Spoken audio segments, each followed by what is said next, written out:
1775, the American Revolutionary War began as the American colonies sought to detach from England and its oppressive monarchy. Though many reasons are cited for the revolution, one in particular sticks out as the prime cause: that King George III of England outlawed the interest-free, independent currency the colonies were producing and using for themselves, in turn forcing them to borrow money from the Central Bank of England at interest, immediately putting the colonies into debt. And as Benjamin Franklin later wrote, the refusal of King George III to allow the colonies to operate an honest money system which freed the ordinary man from the clutches of the money manipulators was probably the prime cause of the revolution. In 1783, America won its independence from England. However, its battle against the central bank concept and the corrupt, greed-filled men associated with it had just begun. So what is a central bank? A central bank is an institution that produces the currency of an entire nation. Based on historical precedent, two specific powers are inherent in central banking practice: the control of interest rates and the control of the money supply, or inflation. The central bank does not simply supply a government's economy with money, it loans it to them at interest. Then, through the use of increasing and decreasing the supply of money, the central bank regulates the value of the currency being issued. It is critical to understand that the entire structure of this system can only produce one thing in the long run: debt. It doesn't take a lot of ingenuity to figure this scam out. For every single dollar produced by the central bank is loaned at interest. That means every single dollar produced is actually the dollar plus a certain percent of debt based on that dollar. And since the central bank has the monopoly over the production of the currency for the entire country, and they loan each dollar out with immediate debt attached to it, where does the money to pay for the debt come from? It can only come from the central bank again, which means the central bank has to perpetually increase its money supply to temporarily cover the outstanding debt created, which in turn, since that new money is loaned out at interest as well, creates even more debt. The end result of this system without fail is slavery, for it is impossible for the government and thus the public to ever come out of the self-generating debt. The founding fathers of this country were well aware of this.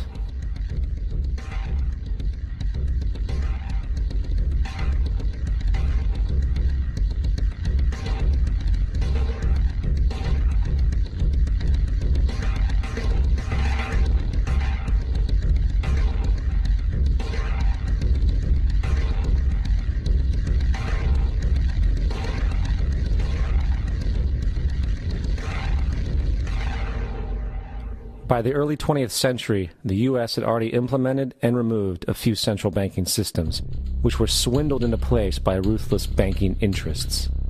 At this time, the dominant families in the banking and business world were the Rockefellers, the Morgans, the Warburgs, the Rothschilds.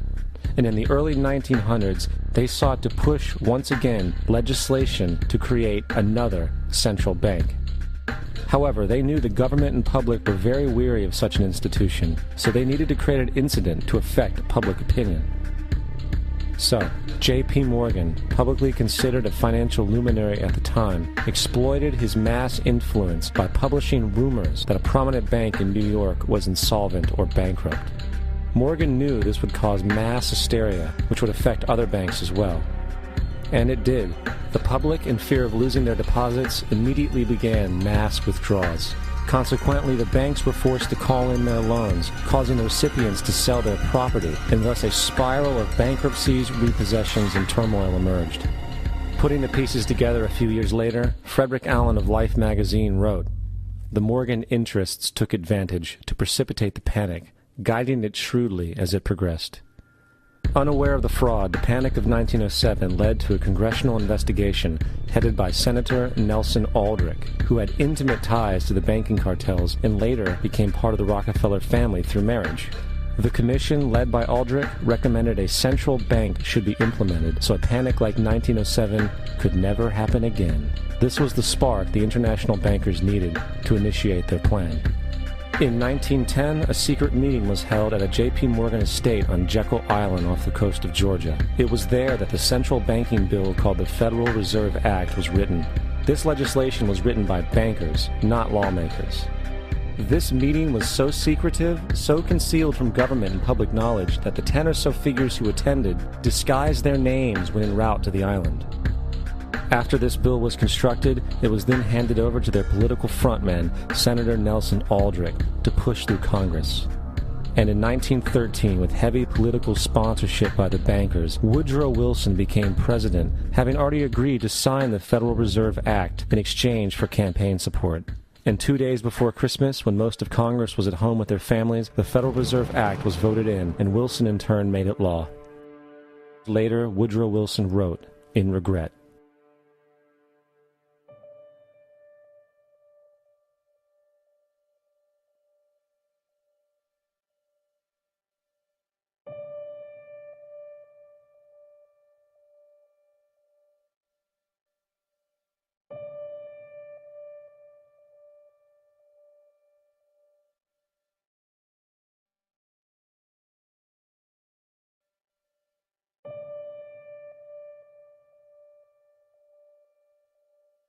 Congressman Louis McFadden also expressed the truth after the passage of the bill.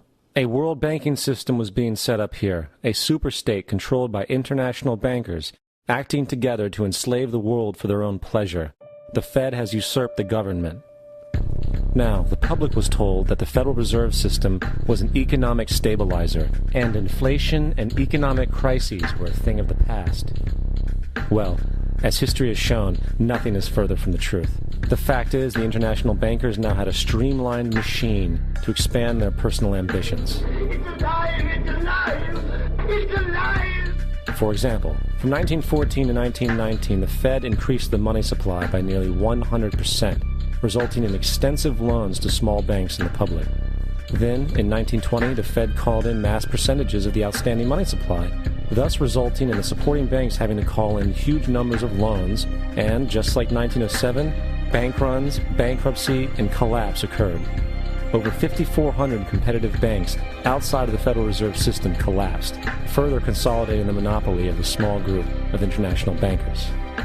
Privy to this crime, Congressman Lindbergh stepped up and said in 1921, "Under the Federal Reserve Act, panics are scientifically created.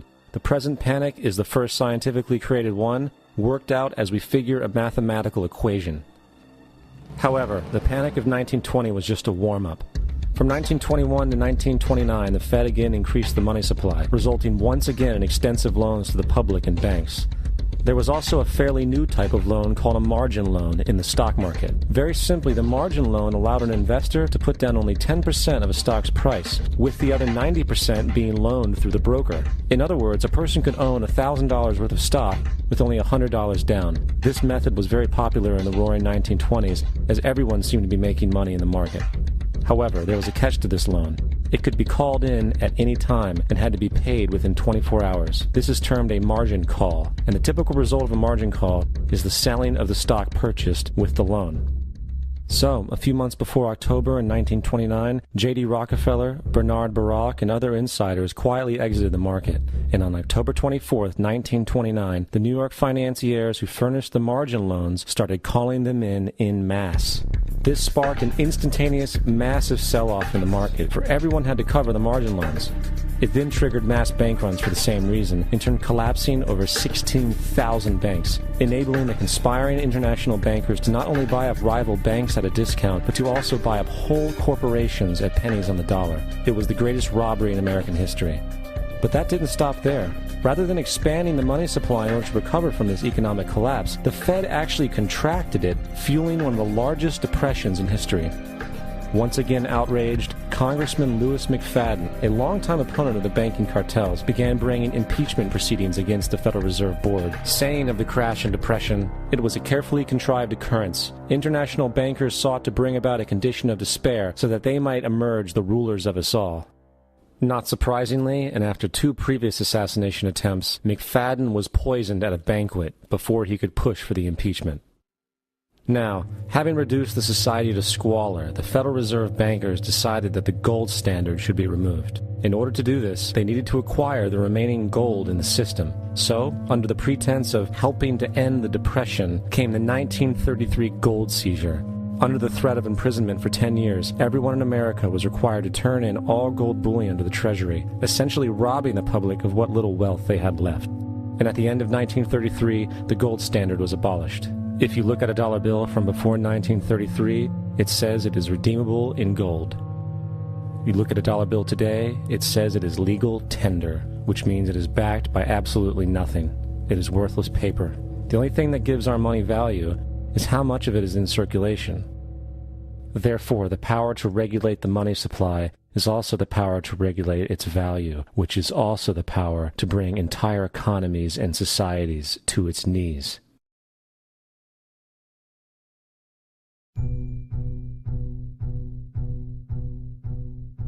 It's important to clearly understand the Federal Reserve is a private corporation. It is about as Federal Express.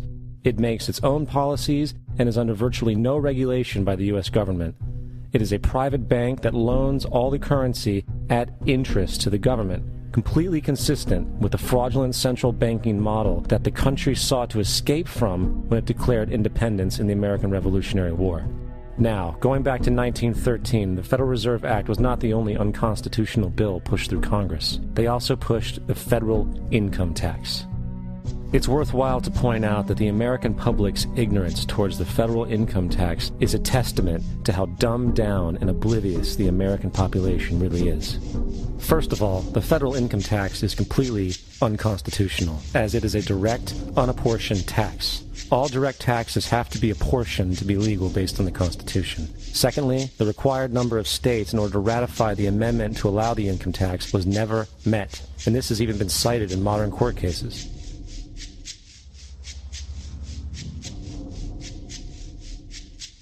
Third, at the present day, roughly 25% of the average worker's income is taken via this tax. And guess where that money goes? It goes to pay the interest on the currency being produced by the fraudulent Federal Reserve Bank, a system that does not have to exist at all. The money you make working almost 3 months out of the year goes almost literally into the pockets of the international bankers who own the private Federal Reserve Bank. And fourth, even with the fraudulent government claim as to the legality of the income tax, there is literally no statute, no law in existence that requires you to pay this tax, period. I really expected that, of course, there's a law that you can point to in the law book, the code, that requires you to file a tax return. Of course there is. I was at that point where I couldn't find the statute that clearly made a person liable. At least not me and most people I know, and I had no choice in my mind except to resign. Based on the research that I did throughout the year 2000 and that I'm still doing, I have not found that law. I've asked Congress, we've asked a lot of people in the IRS commissioners, helpers. They can't answer, because if they answer, the American people are going to know that this whole thing is a fraud. I haven't filed an federal income tax return since I left. I have not filed a tax return since 1999. The income tax is nothing less than the enslavement of the entire country. Now, the control of the economy and the perpetual robbery of wealth is only one side of the Rubik's Cube the bankers hold in their hands. The next tool for profit and control is war. Since the inception of the Federal Reserve in 1913, a number of large and small wars have commenced. The three most pronounced were World War I, World War II, and Vietnam. World War I. In 1914, European wars broke out centered around England and Germany. The American public wanted nothing to do with the war. In turn, President Woodrow Wilson publicly declared neutrality. However, under the surface, the U.S. administration was looking for any excuse it could find to enter it. In a noted observation by Secretary of State William Jennings, the large banking interests were deeply interested in the World War because of the wide opportunities for large profits. It's important to understand that the most lucrative thing that can happen for the international bankers is war, for it forces the country to borrow even more money from the Federal Reserve Bank at interest. Woodrow Wilson's top advisor and mentor was Colonel Edward House, a man with intimate connections with the international bankers who wanted in the war. In a documented conversation between Colonel House, Wilson's advisor, and Sir Edward Grey, the Foreign Secretary of England, regarding how to get America into the war, Grey inquired, "What will Americans do if Germans sink an ocean liner with American passengers on board?" House responded, I believe that a flame of indignation would sweep the United States, and that by itself would be sufficient to carry us into war. So, on May 7, 1915, on essentially the suggestion of Sir Edward Grey, a ship called the Lusitania was deliberately sent into German-controlled waters where German military vessels were known to be. And, as expected, German U-boats torpedoed the ship, exploding stored ammunition, killing 1,200 people. To further understand the deliberate nature of this setup, the German embassy actually put advertisements in the New York Times telling people that if they boarded the Lusitania, they did so at their own risk, as such a ship sailing from America to England through the war zone would be liable to destruction. In turn, and as anticipated, the sinking of the Lusitania caused a wave of anger among the American population, and America entered the war a short time after. The First World War caused 323,000 American deaths. J.D. Rockefeller made $200 million off of it. Not to mention the war cost about $30 billion for America, most of which was borrowed from the Federal Reserve Bank at interest, furthering the profits of the international bankers. World War II. On December 7, 1941, Japan attacked the American fleet at Pearl Harbor, triggering our entry into that war. President Franklin D. Roosevelt declared the attack was a day that will live in infamy. A day of infamy indeed, but not because of the alleged surprise attack on Pearl Harbor. After 60 years of surfacing information, it is clear that not only was the attack on Pearl Harbor known weeks in advance, it was outright wanted and provoked. Roosevelt, whose family had been New York bankers since the 18th century, whose uncle Frederick was on the original Federal Reserve Board, was very sympathetic to the interests of the international bankers, and the interest was to enter the war, as we've seen, nothing is more profitable for international bankers than war. In a journal entry by Roosevelt's Secretary of War Henry Stimson, dated November 25, 1941, he documented a conversation he had with Roosevelt. The question was, how should we maneuver them into firing the first shot? It was desirable to make sure the Japanese be the ones to do this, so that there should remain no doubt as to who were the aggressors. In the months leading up to the attack on Pearl Harbor, Roosevelt had done almost everything in his power to anger the Japanese, showing a posture of aggression. He halted all of Japan's imports of American petroleum. He froze all the Japanese assets in the United States. He made public loans to nationalist China and supplied military aid to the British, both enemies of Japan in the war, which, by the way, is completely in violation of international war rules. And on December 4th, 3 days before the attack, Australian intelligence told Roosevelt about a Japanese task force moving towards Pearl Harbor. Roosevelt ignored it. So, as hoped and allowed, on December 7, 1941, Japan attacked Pearl Harbor, killing 2,400 soldiers. Before Pearl Harbor, 83% of the American public wanted nothing to do with the war. After Pearl Harbor, 1 million men volunteered for the war. It is important to note, Nazi Germany's war effort was largely supported by two organizations, one of which was called IG Farben. IG Farben produced 84% of Germany's explosives, and even the Zyklon B used in the concentration camps to kill millions. One of the unspoken partners of IG Farben was J.D. Rockefeller's Standard Oil Company in America. In fact, the German Air Force could not operate without a special additive patented by Rockefeller's Standard Oil. The drastic bombing of London by Nazi Germany, for example, was made possible by a $20 million sale of fuel to IG Farben by the Rockefeller Standard Oil Company. This is just one small point on the topic of how American business funded both sides of World War II. One other treasonous organization worth mentioning is the Union Banking Corporation of New York City. Not only did it finance numerous aspects of Hitler's rise to power, along with actual materials during the war, it was also a Nazi money laundering bank, which was eventually exposed for having millions of dollars of Nazi money in its vaults. The Union Banking Corporation of New York was eventually seized for violations of the Trading with the Enemy Act. Guess who the director and vice president of the Union Bank was? Prescott Bush, our current president's grandfather, and of course our former president's father. Keep that in mind when considering the moral and political dispositions of the Bush family. Vietnam. The United States' official declaration of war on North Vietnam in 1964 came after an alleged incident involving two U.S. destroyers being attacked by North Vietnamese PT boats in the Gulf of Tonkin. This was known as the Gulf of Tonkin Incident. This single situation was the catalytic pretext for massive troop deployment and full-fledged warfare. One problem, however, The attack on the U.S. destroyers by Vietnamese PT boats never happened. It was a completely staged event to have an excuse to enter the war. Former Secretary of Defense Robert McNamara stated years later that the Gulf of Tonkin incident was a mistake, while many other insiders and officers have come forward, relaying that it was a contrived farce, a complete lie. Once in the war, it was business as usual. In October 1966, President Lyndon Johnson lifted trading restrictions on the Soviet bloc, knowing full well that the Soviets were providing upwards of 80% of North Vietnam's war supplies. Consequently, Rockefeller interests financed factories in the Soviet Union, which the Soviets used to manufacture military equipment and send it to North Vietnam. However, the funding of both sides of this conflict was only one side of the coin. In 1985, Vietnam's rules of engagement were declassified. This detailed what American troops were and were not allowed to do in the war.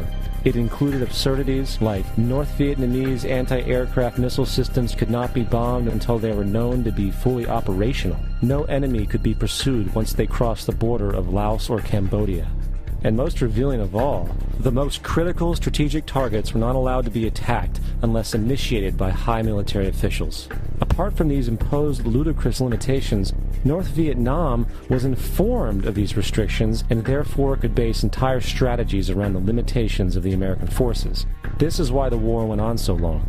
And the bottom line is this: the Vietnam War was never meant to be won, just sustained.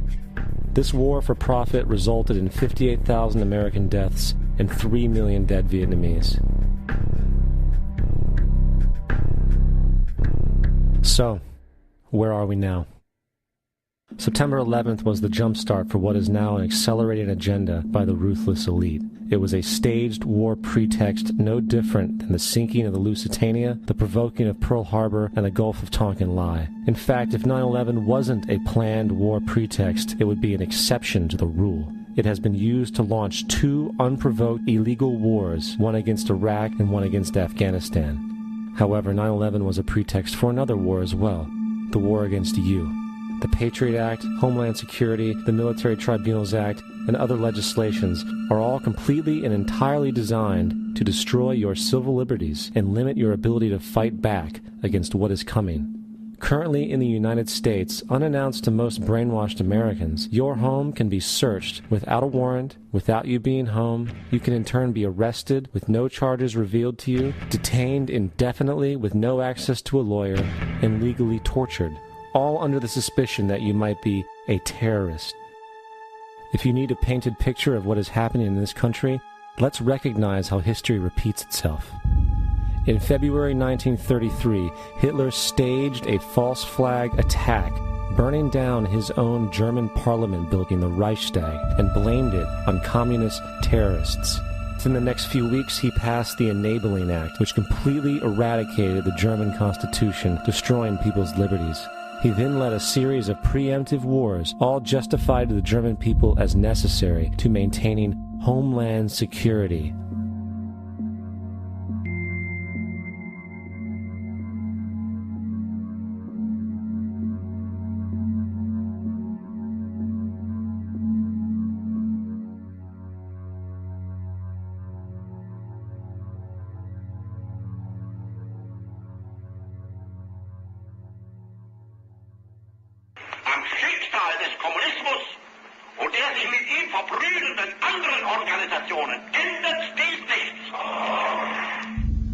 Our enemy is a radical network of terrorists and every government that supports them. It's time to wake up. The people in power go out of their way to make sure that you are perpetually misled and manipulated.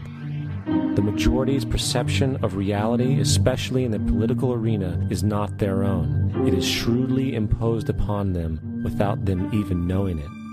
For example, the public at large actually believes the invasion of Iraq is going badly, as sectarian violence doesn't seem to stop. What the public fails to see is that the destabilization of Iraq is exactly what the people behind the government want. This war is to be sustained so the region can be divided up, domination of the oil maintained, continual profits reaped for the defense contractors, and most importantly, permanent military bases established to be used as a launching pad against other oil-bearing, non-conforming countries such as Iran and Syria. For further implication that the civil war and destabilization is purely intentional, in 2005, 2 elite British SAS officers were arrested by Iraqi police after being caught driving around in their car shooting at civilians while dressed up as Arabs. After being arrested and taken to a jail in Basra, the British Army immediately requested the release of these men. When the Basra government refused, British tanks came in and physically broke out the men from the Basra prison. If you wish to destroy an area, how do you do it? Well, there are 2 ways. You can go in there and bomb it and so forth, but that is not very efficient. What you do is you try to get the people in that area to kill each other and to destroy their own territory, their own farms. And that's what's been done in that area. The way in which you destroy an opponent is get him to destroy himself by dividing his ranks against one another. Then you feed both sides. You have agents feeding both sides, inflaming both sides, and they kill each other off. And it's time that some of us woke up to this reality, to understand that people who try to maintain empires and create empires do it by manipulating the people they're trying to conquer. You might want to ask yourself why the entire culture is utterly saturated with mass media entertainment from all sides, while the educational system in America continues its stupefying downward slide since the U.S. government decided to take over and subsidize the public school system. What your government pays for, it gets. When we understand that, then we look at government-financed institutions of education and see the kind of students and the kind of education that's being turned out by these government-financed schools. Logic will tell you that if what is being turned out in those schools was not in accord with what the state and the federal government wanted, then it would change it. The bottom line is that the government is getting what they have ordered. They do not want your children to be educated. They do not want you to think too much.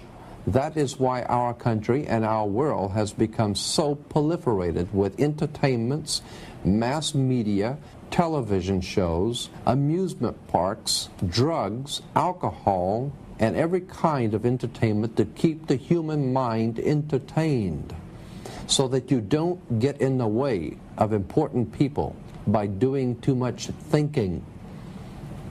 You had better wake up and understand that there are people who are guiding your life and you don't even know it. We're in a lot of trouble because you people and 62 million other Americans are listening to me right now, because less than 3% of you people read books. Because less than 15% of you read newspapers. Because the only truth you know is what you get over this tube.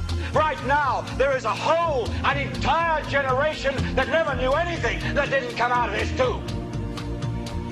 This tube is the gospel, the ultimate revelation. This tube can make or break presidents, popes, prime ministers. This tube is the most awesome goddamn force in the whole godless world. And woe is us if it ever falls into the hands of the wrong people. And when the largest company in the world controls the most awesome goddamn propaganda force in the whole godless world, who knows what shit will be peddled for truth on this network. So you listen to me. Listen to me.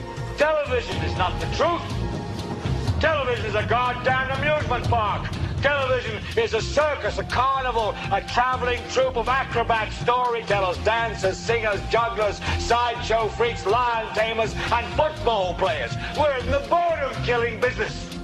But you people sit there day after day, night after night, all ages, colors, creeds. We're all you know.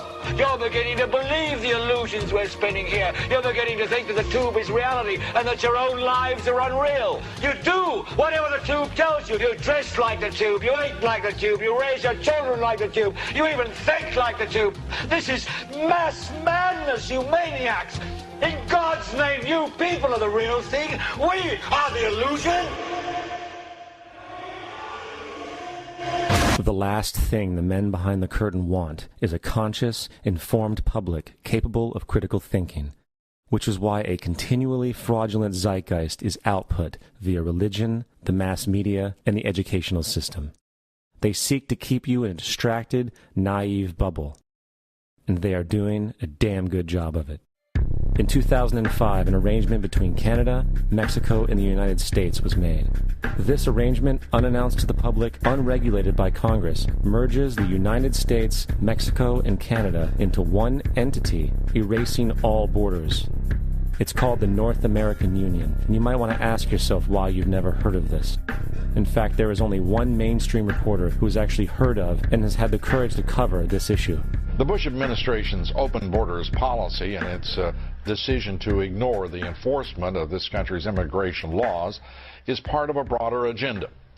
President Bush signed a formal agreement that will end the United States as we know it, and he took the step without approval from either the U.S. Congress or the people of the United States. It's a deal that few have even heard of. It's being done again by very few people at the very top on behalf of the investment class, but the working class of people, political officials across our country, from communities, from cities and so forth, they don't know anything about this. This isn't some trade agreement. It is a total removal of sovereignty from these countries, which will also result in a completely new currency called the Amero. Fall. Apart from that, I think one thing people who are dollar-based need to focus on is the Amero. That's the one thing that nobody's talking about that I think is going to have a big impact on everybody's life in Canada, the U.S., and Mexico. The Amero is the proposed new currency for the North American community, which is being developed right now between Canada, the U.S., and Mexico to make a borderless community, much like the EU, and the dollar, Canadian dollar, U.S. dollar, and the Mexican peso replaced by the Amero. By default of this agreement, the American Constitution will eventually be obsolete. You would think that a situation like this would be on the cover of every major newspaper. That is until you realize that the people who are behind this movement are the same people behind the mainstream media, and you are not told what you're not supposed to know. The North American Union is the same concept as the European Union, the African Union, and the soon-to-be Asian Union, and the same people are behind all of them. And, when the time is right, the North American Union, the European Union, the African Union, and the Asian Union will be merged together, forming the final stages of a plan these men have been working on for over 60 years. A one-world government.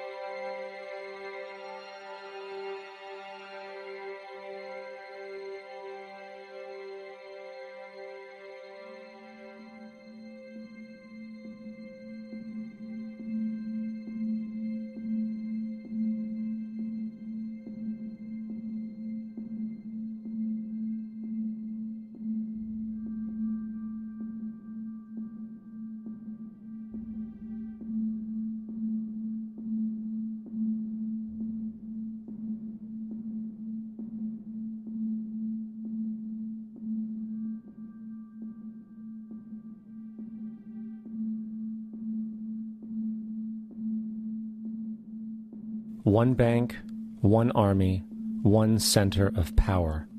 And if we have learned anything from history, it is that power corrupts, and absolute power corrupts absolutely.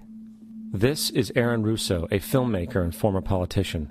To his left is Nicholas Rockefeller of the infamous Rockefeller banking and business dynasty. After maintaining a close friendship with Nicholas Rockefeller, Aaron eventually ended the relationship, appalled by what he had learned about the Rockefellers and their ambitions. I got a call one day from an attorney woman I knew, and she said, "Would you like to meet one of the Rockefellers?" I said, "Sure, I'd love to." And we became friends, and he began to divulge a lot of things to me. So he said to me one night, he said that there's going to be an event there, and out of that event, you're going to see, we're going to go into Afghanistan, so we can run pipelines from the Caspian Sea. We're going to go into Iraq to take the oil and establish a base in the Middle East, and we're going to go into Venezuela and try and get rid of Chavez. And the first two they've accomplished. Chavez they didn't accomplish. And he said you're going to see guys going into caves looking for looking for people that they're never going to find. You know, he was laughing about the fact that you have this war on terror. There's no real enemy. He's talking about how by having this war on terror, you can never win it because it's an eternal war. And so you can always keep taking people's liberties away. And I said, how are you going to convince people that this war is real? He said, but the media can convince everybody it's real. I mean, you know, it's just that you keep talking about things. You keep saying it over and over and over again, and eventually people believe it. You know, you created the Federal Reserve in 1913 through lies. You create 9/11, which is another lie. Through 9/11, then you're fighting a war on terror, and now all of a sudden you go into Iraq, which was another lie, and now they're going to do Iran. You know, and it's all one thing leading to another, leading to another, leading to another. Now, I would say, what are you doing this for? What's the point of this thing? You have all the money in the world you ever want. You have all the power. I said, you know, you're hurting people. It's not a good thing. And he would say, what do you care about the people for? Take care of yourself and you take care of your family. And then I said to him, what are the ultimate goals here? He said, the ultimate goal is to get everybody in this world chipped with the RFID chip and have all money be on those chips and everything on those chips. And if anybody wants to protest what we do or violate what we want, we just turn off their chip. That's right, microchipped. In 2005, Congress, under the pretense of immigration control and the so-called war on terrorism, passed the Real ID Act, under which it is projected by May 2008, you will be required to carry around a federal identification card, which includes on it a scannable barcode with your personal information. However, this barcode is only an intermediary step before the card is equipped with a VeriChip RFID tracking module, which will use radio frequencies to track your every move on the planet. If this sounds foreign to you, please note that the RFID tracking chip is already in all new American passports. And the final step is the implanted chip, which many people have already been manipulated into accepting under different pretenses. We have a Florida family who are really pioneers in a brave new world. They have volunteered to be the first ever to have microchip identification devices implanted into their body. After 9/11, I was really concerned with the security of my family. I wouldn't mind having something planted permanently in my arm that would identify me. In the end, everybody will be locked into a monitored control grid where every single action you perform is documented. And if you get out of line, they can just turn off your chip, for at that point in time, every single aspect of society will revolve around interactions with the chips. This is the picture that is painted for the future if you open your eyes to see it. A centralized one-world economy where everyone's moves and everyone's transactions are tracked and monitored, all rights removed. The most incredible aspect of all. These totalitarian elements will not be forced upon the people. The people will demand them. For the social manipulation of society through the generation of fear and division has completely detached humans from their sense of power and reality. A process which has been going on for centuries, if not millennia. Religion, patriotism, race, wealth, class, and every other form of arbitrary, separatist identification and thus conceit has served to create a controlled population, utterly malleable in the hands of the few. Divide and conquer is the motto, and as long as people continue to see themselves as separate from everything else, they lend themselves to being completely enslaved.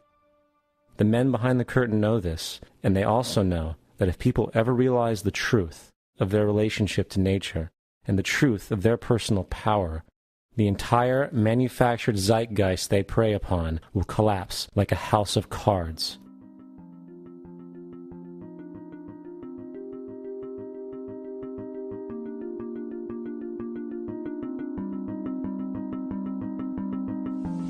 The whole system that we live in drills into us that we're powerless, that we're weak, that our society is evil, that it's crime-ridden, etc., and so forth.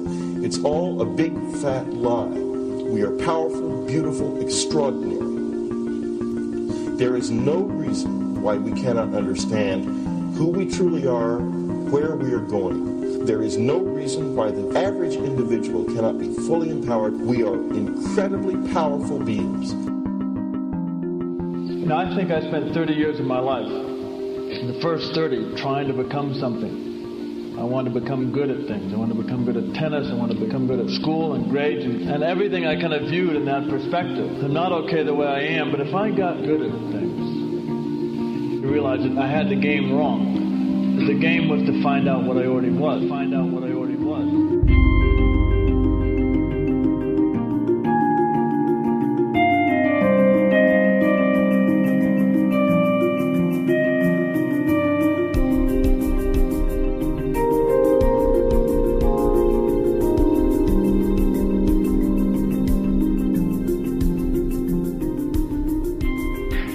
Culture, we've been trained for individual differences to stand out.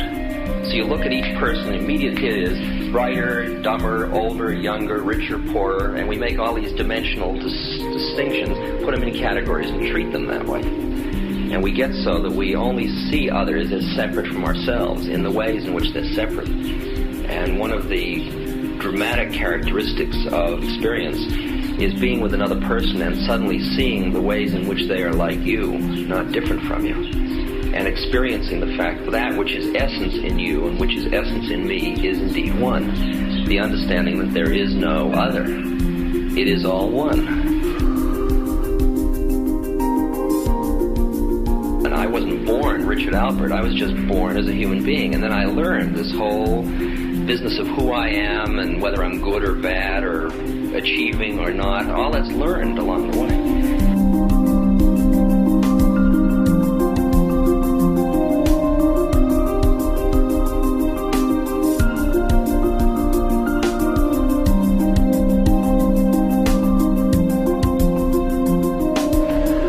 The old appeals to racial, sexual, and religious chauvinism, to rabid nationalist fervor, are beginning not to work. A new consciousness is developing which sees the earth as a single organism and recognizes that an organism at war with itself is doomed.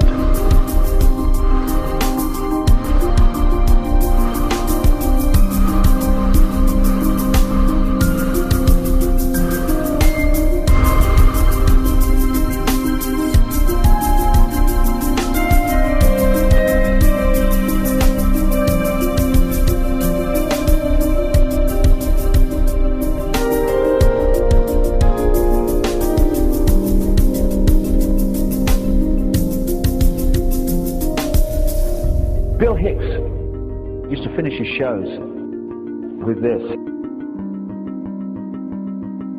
Life's like a ride in an amusement park. And when you go on it, you think it's real, because that's how powerful our minds are. And the ride goes up and down and round and round. It has thrills and chills, and it's very brightly colored. And it's very loud, and it's fun for a while. Some have been on the ride for a long time, and they begin to question, is this real, or is this just a ride? And other people have remembered, and they come back to us and they say, hey, don't worry. Don't be afraid ever, because this is just a ride. And we kill those people. Shut him up. I've got a lot invested in this ride. Shut him up. Look at my furrows of worry. Look at my big bank account. My family. This has to be real. It's just a ride. But we'll kill those good guys who try and tell us that. You ever notice that? And let the demons run amok? But it doesn't matter, because it's just a ride, and we can change it anytime we want. It's only a choice. No effort, no work, no job, no savings of money. Just a choice right now between fear and love.